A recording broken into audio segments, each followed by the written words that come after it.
ये और कालू ये दोनों बहुत ज्यादा चोरियां करते, हर किसी के अमरूद के दरख्तों पे जाके चुपके चुपके से अमरूद खाते।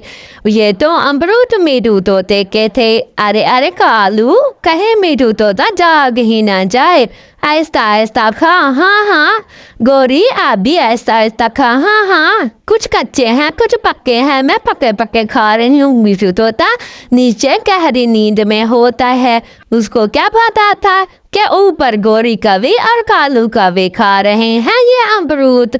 और दोनों ही अगले दिन फिर से तैयारी पकड़ते हैं। कालू, ये कच्चे आम खाने के हैं, लगाऊं तो डंडे।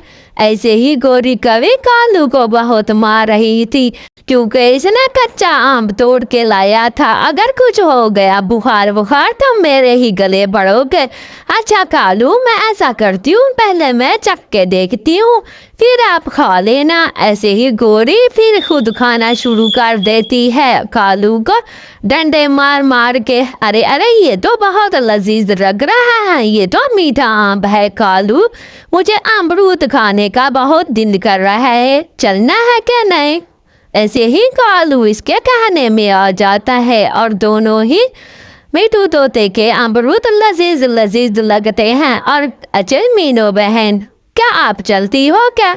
नहीं नहीं, मीठू भाई ने कहा है मैं इन सबको बांध के रख दूंगा रस्सी से, मैं नहीं चाहती। अच्छा चल रुको, कहीं की ना चल, मैं हम तो चाहे कालू आजा चले। ये तो डरती है उस मीठू तोते से, मोटी चूंच वाले से। फिर मीनू चिड़िया ने जाती गोरी कवि और कालू कौवा आ जाते हैं और अमरूद खाना शुरू कर देते हैं। और दोनों ही मजे मजे में खा रहे थे और दोनों ही मजे मजे से हर रोज खाया करते। एक अमरूद और कालू कौवे से गिर जाता है और गिर के मीठू तोते को आ लगता है। मीठू तोते की आंख खुल जाती है। अरे अरे, कौन है दुष्ट, कहीं के मेरे अमरूद कच्चे गिरा रहे हो? चलो आराम से खाओ, मैंने कभी किसी को रोका है कि हाँ ये कालू कौवे होंगे। ऐसे ही जोर से पत्थर मारता है। इधर से मीनू चिड़िया आ जाती है, देखो देखो मुझे अमरूद मारा। मीनू चिड़िया को एक बहुत अच्छा बड़ा सा पेड़ मिल जाता है। अरे ये किसका पेड़ है, मुझे तो इस पेड़ का पता नहीं है, मैं मीठू तोते से जाकर पूछूंगी फिर तोड़ूंगी। ये नशे वाला पेड़ तो नहीं है ना, ये फलों से लदा हुआ है। इधर कालू कौवा रो ही जा रहा था। अरे पास कर दे, एक पत्थर तो लगा है, चल ये अमरूद उठा, कल खा लेना, तुझे पत्थर का बहुत दर्द हो रहा है। और कालू कौवा ही रोए जा रहा था, लेकिन गोरी कवि तो एक बार भी नहीं रुकती। हाँ हाँ, आपको लगता तो फिर पता चलता कि कैसा दर्द होता है।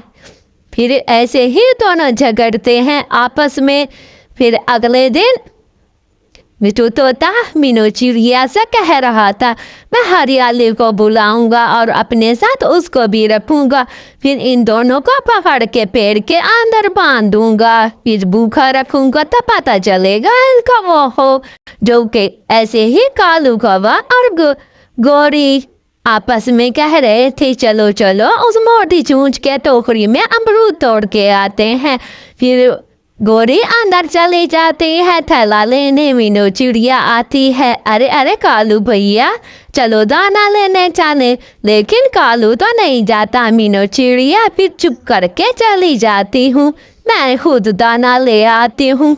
ऐसे ही फिर गोरी आ जाती है, कालू ये वाला थैला भर के आएंगे अब अमरूदों का, रोज रोज जाके थक जाते हैं, मेरी माँ को भी दे के आना ये थैले में।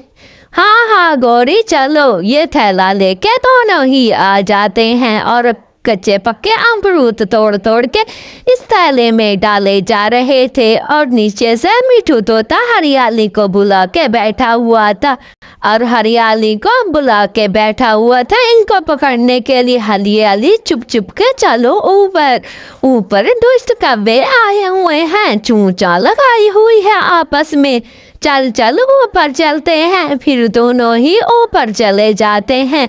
गोरी को हरियाली दबोच लेती है, मिठू तो तब कालू कौवे को दबोचता है और बहुत ज़्यादा मारपीट करते हैं। तो दोस्तों, आप लोगों को हमारी कहानी कैसी लगी? अच्छी लगे तो लाइक शेयर सब्सक्राइब ज़रूर करना और कमेंट में बताना हमारी कहानी कैसी है।